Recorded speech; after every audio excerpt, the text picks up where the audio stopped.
Hi there, my name is Toby and this is JEDI Training. In this series I'm trying to share with you the simplest way we can train our body so that we can feel the force and use it. And this of course is the Chi, the ether, the prana, the life force.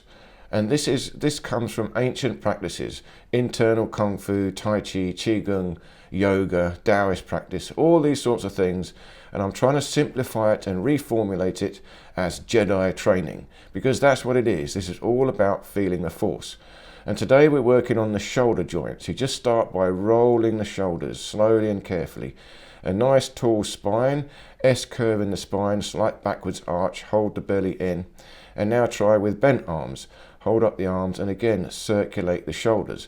Try and increase the size of the circle. You're trying to move the bones in the socket. This is all about moving the joints inside the socket. So you can see, lift up the shoulders and pull them back.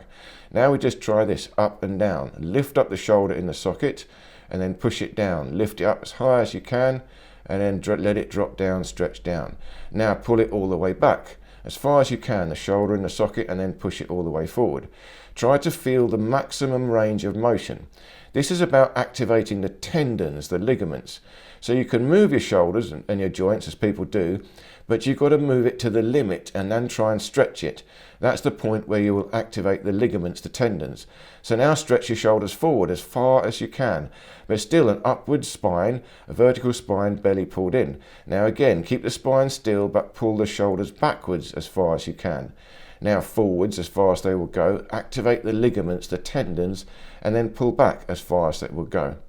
This is about activating the joints, the ligaments.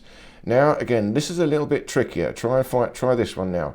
You stretch your arms out of the side, and what you've got to do is pull the shoulders inwards towards each other and then stretch them apart, away from each other. So again, tricky. You have to activate all the joints, all the ligaments rather, to do this. So you pull them inwards, compact them, and then stretch them apart. Feel the shoulders opening up. So the actual joint, you want to try and feel a separation in the bones. In Tai Chi they call this opening the joints. In Qigong as well they call this opening the joints. What you're doing is stretching out the ligaments, activating them. And there's an elasticity in the tendons, the ligaments, that you're trying to activate. And this gives a strength, an internal power to the movement, to the body. You're essentially activating the bone structure by doing this. What you've got to do is hold your body in the correct alignment, then open the joints in such a way that you hold that alignment, but you've got an elasticity that's going to come through the movement. And I call this structural isometrics, which we're going to work up to so you can see this. Now we're doing it with a bit of the breathing, integrate the rib cage. So you inhale, expand the rib cage and separate out the shoulders. Exhale, let the rib cage collapse a bit and pull the shoulders in. Inhale, you really got to stretch out the shoulders. Exhale, you compact them in.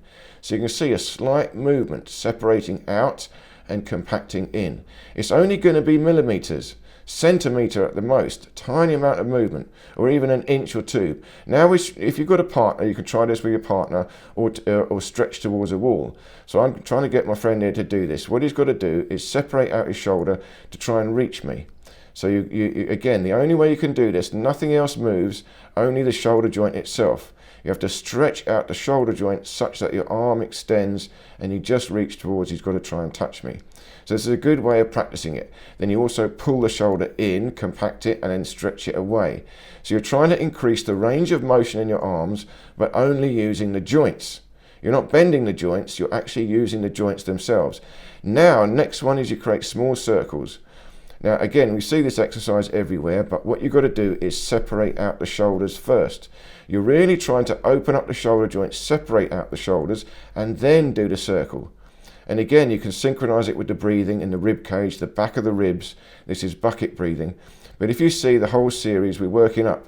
First of all, we worked on the spinal alignment, then we worked on the hips, and the rib cage. So again, this is all to do with the fundamental core of your body, the torso.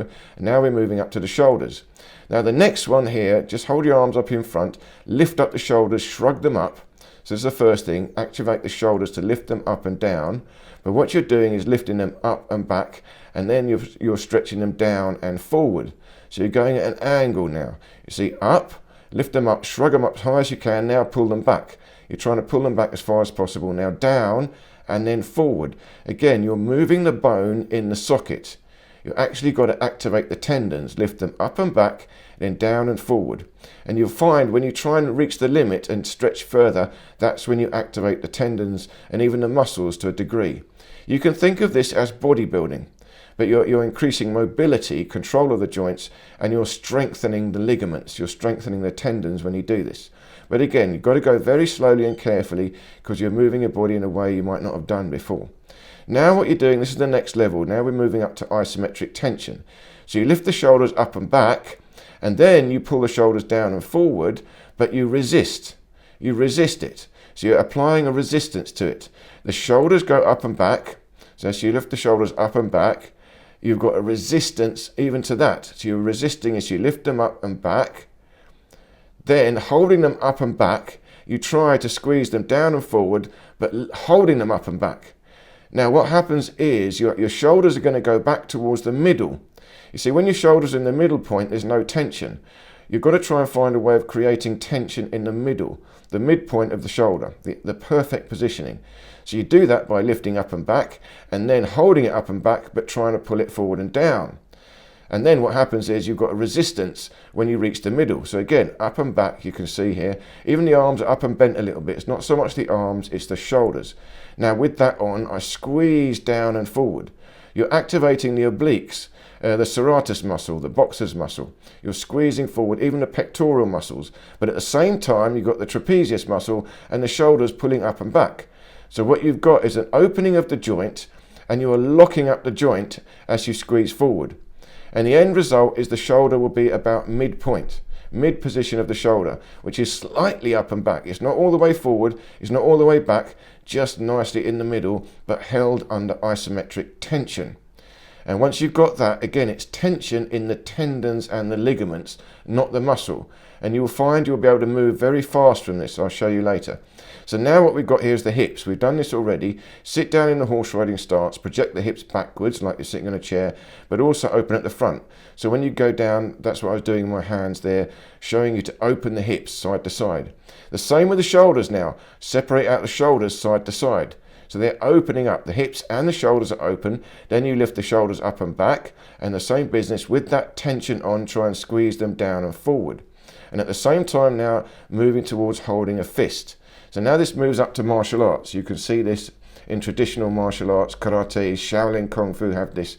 But what I'm showing here is the internal dynamics. So the shoulders go up and back, hold them up and back, and then try and pull them down and forward, using the obliques, the serratus muscle, the pecs, the pectoral muscles, and finally even squeeze into the fists. Keep the belly pulled in. All these exercises, the belly is pulled in tight. You're holding the obliques tight, the TA muscle, navel pulls towards the spine, all tight.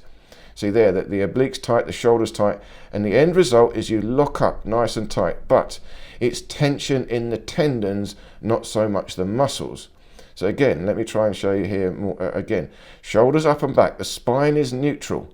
You can see it's the movement in the joint itself. The movement in the joint, shoulders go up and back, and then I squeeze them down and forward. And just in this movement, you can see I can do it faster. This is the beginning of 1 inch power. 1 inch power, it comes from the tendons. Even how now here with a straight arm, it's nearly straight. I'm just moving the shoulder backwards and forwards in the socket. But now together with this isometric tension, you can see what happens is it locks up into a very powerful position. Very powerful position. Now you can see if I build up the whole thing, sinking into the stance, neutral spine, using the rib cage, using the shoulder, and now even using the elbow, and then you put the whole thing together in a kinetic chain. The hip moves first, it goes through the vertical spine in the perfect alignment, S-curve of the spine, expansion of the rib cage, which we did in one of the previous sessions, and then finally out through the shoulder joint, the elbow, and into the fist. Now what we're trying to do here again is you can practice with your partner, just pushing. You're doing the same movement with both arms. Now don't worry about pushing your opponent. It's not about punching. It's about simply doing this exercise with the shoulder joint. Shoulders go up and back, then you pull them down and forward. You keep them expanded open. And you do both shoulders at the same time and then squeeze them into a fist. But you can see it now creates a powerful push. A powerful push. So you're pushing into the punch. This is a particular way of striking that I call structural striking. And there you can see me doing fast twitch movements, holding the structure, holding tension in the structure, and then suddenly twitching through the tendons.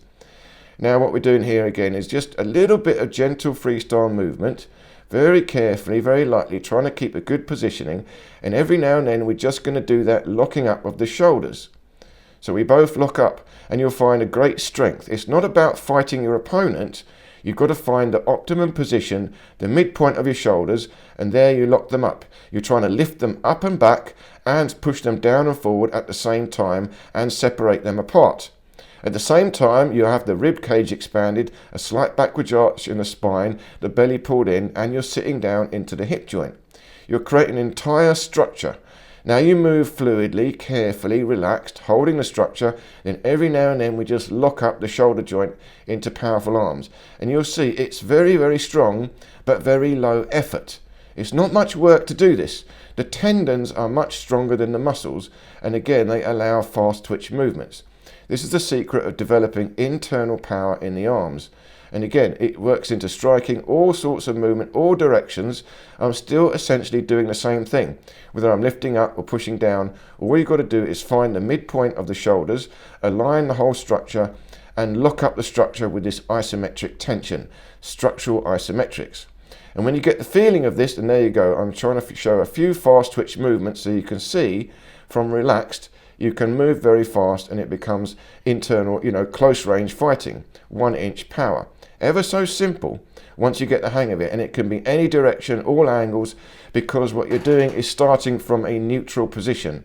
The optimum position of the spine, the optimum position of the shoulders, the rib cage, the hips, and from there you can create fast twitch movements, kinetic chains through the structure.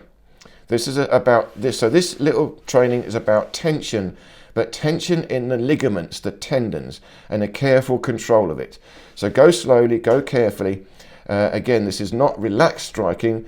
I'll do more about relaxed striking, but it still requires a kinetic chain, a flow of movements. So I hope this made sense. Do play with it. Let me know how you get on. Leave me any questions or comments. And do check out the whole JEDI series because they all lead up to this one. Thank you so much, and stay tuned for the next one coming very, very soon.